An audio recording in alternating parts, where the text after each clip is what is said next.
buhay mo. 'Di ba? Sa akin, ang purpose ko nito, sa aking mga vlog dito sa Europe, actually, kahit grade 5 ako, mga katutoy,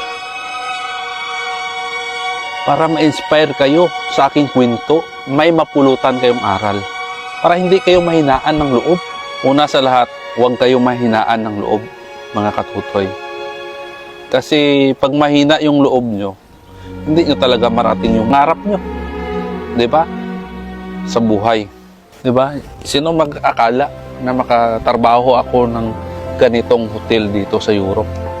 Tapos grade 5 lang yung natapos ko. 'Di ba? Sa diskarte yan ng tao, mga katutoy, hindi sa diploma at edukado ang labanan dyan. Tanggalin mo yung arte para ikaganda ng buhay mo. Yun po ang tips ni Baski Pedroso sa araw na ito. Walang bubong tao pag magsikap ka, mga katutoy.